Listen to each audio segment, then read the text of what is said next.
रामकृष्ण हरी मंडळी, आपण आलो आहोत माऊली कीर्तन सोहळा घेऊन आलेला आहे। महाराष्ट्रातील जे काही मंदिरं आहेत, प्राचीन मंदिरे आहेत, महादेवाचे असो किंवा मारुतीचे असो किंवा जामवंत महाराजांचे असो, आपण अशा हेमाडपंथी मंदिरांचा इतिहास जाणून घेणार आहोत।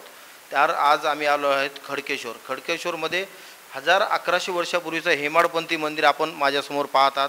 महादेवाचं मंदिर आहे। नेमकं हे मंदिर इथं केव्हापासून वास्तवाला आहे, नेमकं या मंदिराची काय विशेषता आहे आणि काय नवसाला पावणारा महादेव म्हणून ओळखला जातो, काय या मंदिराचे वैशिष्ट्य आहे, आपण इथले एक जाणकार व्यक्तिमत्व आहेत त्यांच्याकडून जाणून घेऊया। महाराज, ज्यामुळे महादेवांना तो इथं यावं लागलं जामखेडांना, त्यांच्या मागं काय काय शक्ती असेल, काय ताकद असेल तुम्हाला? ताकद म्हणजे त्यांची साधना तशी तेवढी होती ना।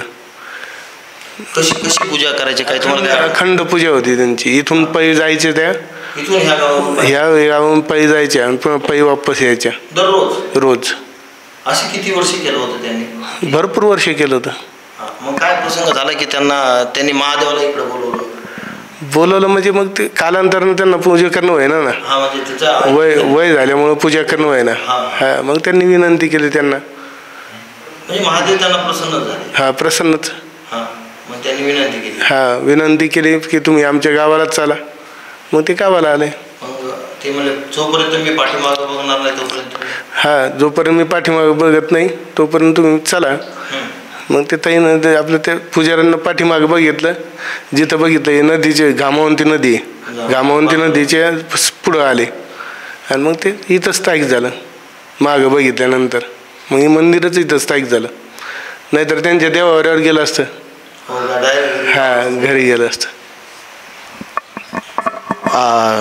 म्हणजे नवसाला पावणारा महादेव म्हणून ओळखला जातो। काय नेमकं कशा प्रकारचे लोक इथं नवस वगैरे मागतात? काय नवस वगैरे म्हणजे समजा काही मूलबाळ होण्यासाठी, काही समजा कोणाला काही नोकरी वगैरे लागण्यासाठी, कोणाचे लग्न जमत नसेल त्यांच्यासाठी, म्हणजे भरपूर अशा काय ज्या काही आपल्या सांसारिक अडचणी जेवढ्या सांसारिक अडचणी, काही दुसऱ्या अडचणी, शैक्षणिक अडचणी, सगळं पूर्ण। म्हणजे काय करावं लागतं त्या भक्ताला? कोणत्या दिवशी इथे यावं लागतंय?